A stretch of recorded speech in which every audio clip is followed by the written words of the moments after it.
Добро, еве денеска сме во Могила, во срцето на Пелагонија, македонската житница, македонскиот производител на храна. Овде сме да испратиме порака дека мора да има живот и за земјоделците во Македонија. За жал денеска земјоделецот е најпонижен, најпогазен, изгубено е достоинството комплетно. Посебно оваа година беше катастрофална. И немаше пласман за сите производи, тоа што се пласираше, навистина беше по многу минимални цени. Граѓаните, земјоделци не може да си повратат трошоците кои што ги имат направено. Сакам да испратам неколку пораки да допрат до сите земјоделци во Македонија. 160 милиони евра годишно ќе даваме субвенции.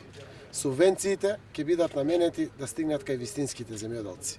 Ќе кажам две можности кои што на вистина ќе бидат на располагање на самите земјоделци.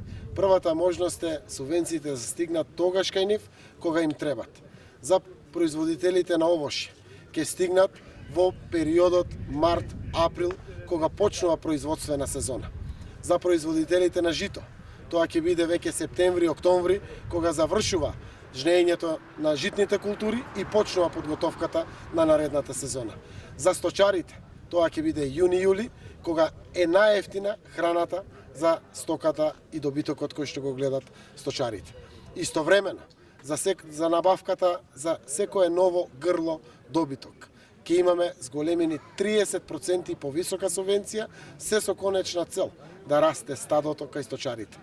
За секој нов хектар земјоделска површина ќе одобриме 20% поголема субвенција, која што во просек значи 2.500 денари повеќе од тоа што денеска се дава по хектар површина. Овој дел од мерките имат конечна цел да ги зголемат приходите кај самите земјоделци и да мотивират зголемена продуктивност. Мора со субвенционирањето да се постигне конечна цел и ефект, а тоа е парите да останат кај земјоделците.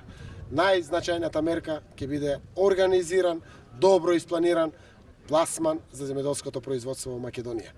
На политиката, на државата е да обезбеди сигурен пласман по достоинствени цени за земјоделските производи во нашата Македонија.